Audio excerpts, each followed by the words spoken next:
Saudara, setelah Patrick Kluivert resmi menjadi pelatih timnas Indonesia, kini muncul nama Alex Pastor dan juga Denny Lanzat yang dikabarkan akan masuk jajaran tim pelatih timnas Indonesia. Lalu bagaimana rekam jejak mereka dan seperti apa wajah timnas Indonesia dengan bergabungnya mereka? Kami bahas bersama dengan sejumlah narasumber yang telah bergabung di Kompas Petang. Ada pengamat sepak bola Bung Wesley Tagalung dan juga koordinator Save Our Soccer Mas Akmal Marhali. Selamat petang Bung Wesley, selamat petang Mas Akmal. Selamat petang, salam. Selamat petang, Mas. Ya, saya ke Mas Akmal dulu nih. Kluivert bergabung dengan timnas Indonesia, tentu harapannya adalah bisa membawa timnas Indonesia ke kualifikasi Piala Dunia. Tapi pertanyaannya, kalau apa menurut Anda langkah yang harusnya diambil Kluivert ketika pertama kali diamanahkan menjadi pelatih timnas Indonesia dan juga ada 2 asistennya? Ya, yang pertama ya membangun komunikasi, mengenal karakter pemain itu jalan yang pertama harus dilakukan oleh Patrick Kluivert. Walaupun misalnya sebagai penggemar sepak bola, kalau ditanya apakah saya setuju dengan Patrick Kluivert, ya kalau saya punya pilihan beda dari Patrick Kluivert, misalnya Gus Hiddink atau Giovanni Pambrongkos misalnya. Karena tadi disampaikan ada jejak karir orang yang meragukan Patrick Kluivert ini sebagai pelatih karena belum ada prestasi yang diberikan untuk tim-tim yang sebelumnya dilatih, baik itu di level klub maupun di level tim nasional. Praktis prestasi terbaik adalah mengantarkan Young 20 juara Bileven Eredivisie 2011-2012. Selebihnya bersama Kurakau, bersama Adana juga tidak begitu meyakinkan.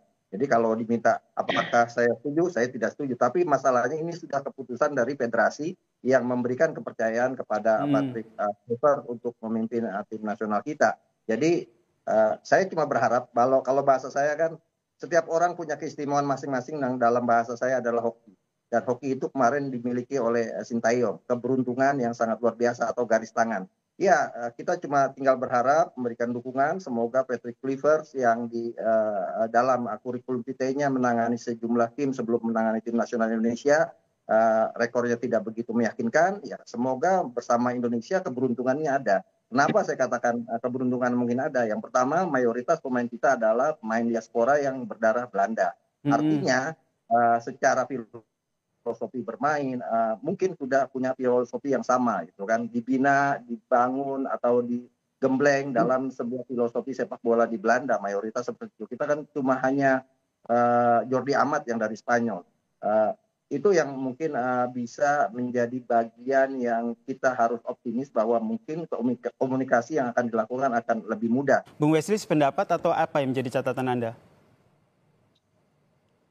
Saya ya boleh kita melihat track record pelatih satu negara pun bisa jadi tidak sukses.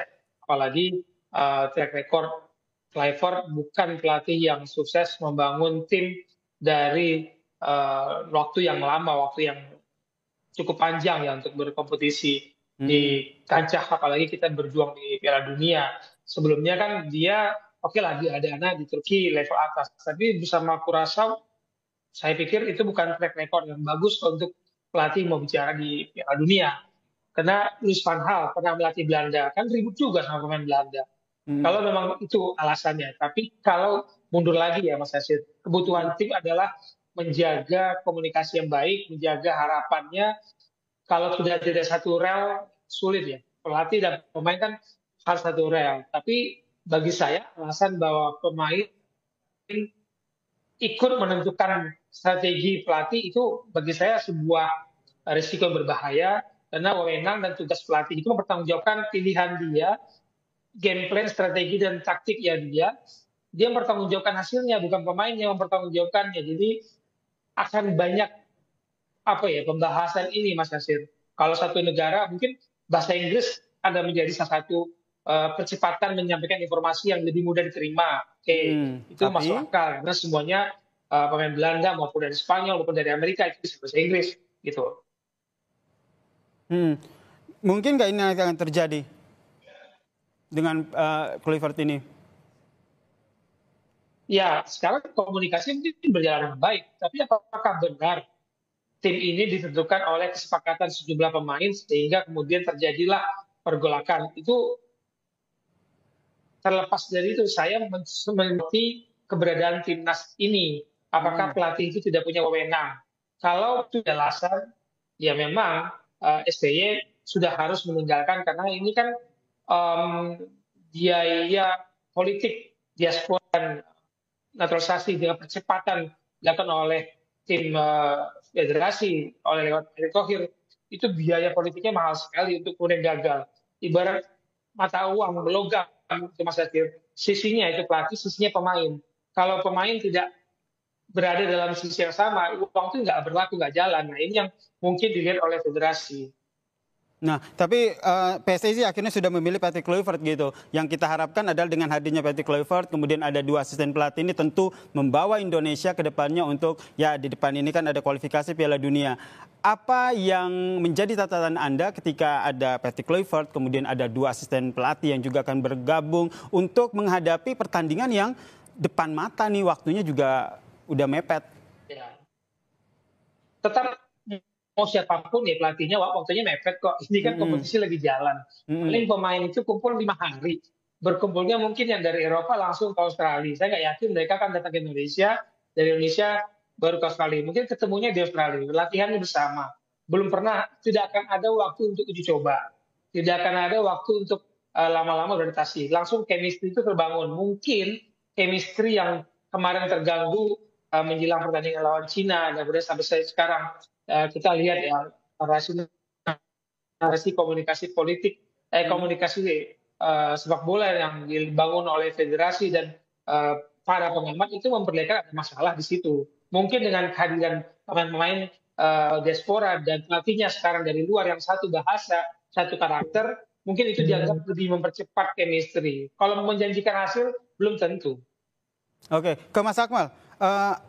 Ada harapan tentu saja dengan adanya satu chemistry, kemudian pola komunikasi yang juga sudah senada begitu kan, sudah sama-sama satu kultur. Ini akan menjadi satu poin plus ya ketika Patrick Kluivert ini melatih timnas Indonesia untuk pertandingan di 2 bulan lagi. Menurut Anda ini saja sudah cukup atau ada hal-hal lain yang harus dilakukan oleh Patrick Kluivert sehingga memang benar dengan adanya pelatih baru ini Indonesia akan memberikan hasil yang baik di pertandingan ke depan. Tapi jangan dijawab dulu ya Mas Akmal. Kita akan membahasnya usai jeda. Tetaplah bersama kami di Kompas Petang.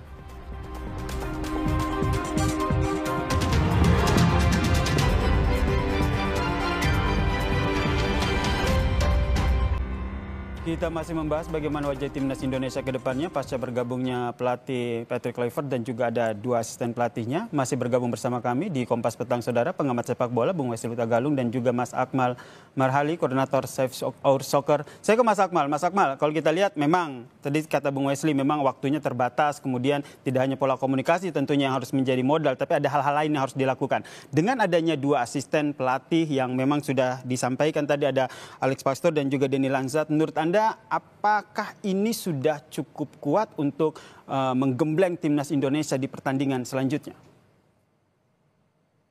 Ya, dalam dunia sepak bola profesional kita lihat misalnya di Australia pergantian pelatih juga sangat cepat ya. Kemudian juga Arab Saudi juga melakukan pergantian pelatih sangat cepat.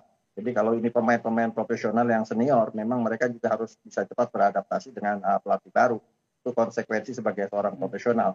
Nah, kalau saya kurang begitu meyakinkan misalnya dengan kurikulumnya dari Patrick Kluivert sebagai pelatih, setidaknya saya berharap kepada Alex Pastor yang punya catatan cukup bagus ya, karena dia ini pernah 3 kali mengantarkan 3 tim Belanda atau klub Belanda ini promosi ke Eredivisie. Pertama Excelsior pada 2009 dibawa promosi, kemudian Sparta Rotterdam pada 2015 dibawa promosi, dan juga Almere City, klub yang sekarang dibela oleh Tom Hay, juga dibawa promosi. Itu yang pertama, mungkin peran Alex Pastor sebagai ahli strategi ini yang diharapkan bisa setidaknya membuat para pemain lebih lebih bisa memahami bagaimana filosofi bermain yang akan dikembangkan. Yang kedua adalah keberadaan Denny Lanzat. Denny Lanzat ini kebetulan adalah mantan pemain tim nasional Belanda di Piala Dunia 95 dan 2006 yang kebetulan berdarah Maluku.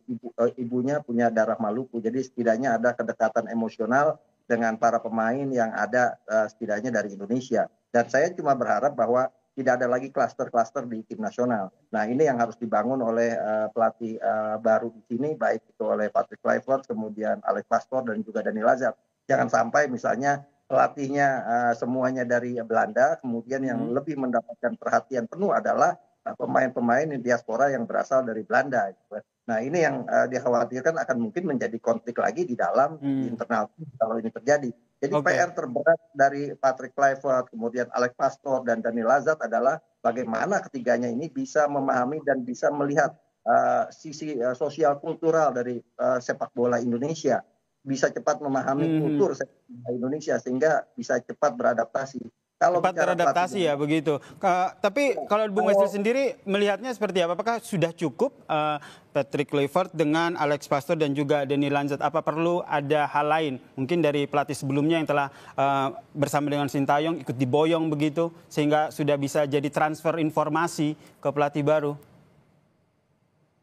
Saya sepakat karena setahu saya ketika Sintayong diundang untuk melatih Indonesia ada transformasi ilmu ke pelatih-pelatih lokal yang menjadi salah satu niat baik federasi untuk mendatangkan pelatih sekelas Sintayong yang pernah tampil di pemimpin Piala Dunia. Nah, kalaupun nanti Patrick Kluivert dengan dua asistennya siapapun itu termasuk Dani Lazard atau Pastoor, harus ada juga pelatih lokal supaya mendapatkan kesempatan transfer ilmu yang kita tidak boleh lupakan karena membangun sepak bola tidak hanya membangun timnas, Mas Yasir. Membangun sepak bola itu banyak elemen yang harus ikut terbangun, termasuk kualitas pelatih, infrastruktur, kurikulum, kompetisi berjenjang, berkelanjutan. Nggak bisa hanya membangun sepak bola itu hanya timnas. Nah, kita butuh transformasi ilmu itu. Apakah, saya tanya tadi Bung Kamal sudah dari awal mengatakan, kualitas pelatih kita ini apakah bisa menjadi sebuah guru atau mentor bagi pelatih-pelatih kita, karena secara track record sebagai pelatih nggak ada yang istimewa jadi pelatih Kluivert. Kalau menurut Bung Wesley sendiri yang akan jadi sorotan ataupun hal yang disoroti adalah apakah termasuk formasi, karena banyak media yang juga menyatakan bahwa ini kalau Kluivert yang menukangi timnas ini akan banyak memegang ataupun menggunakan formasi menyerang.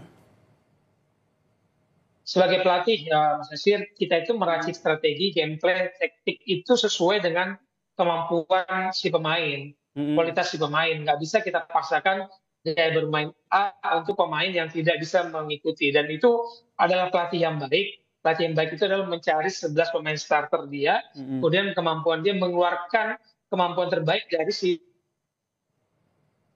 Bung Wesley? Oke, saya ke Bung Akmal. Bung Akmal, menurut Anda sependapat atau punya pandangan berbeda? Karena kalau kita lihat track record dari timnas kita ini juga sebenarnya kan selalu PR-nya itu di tim posisi menyerang atau lini depan.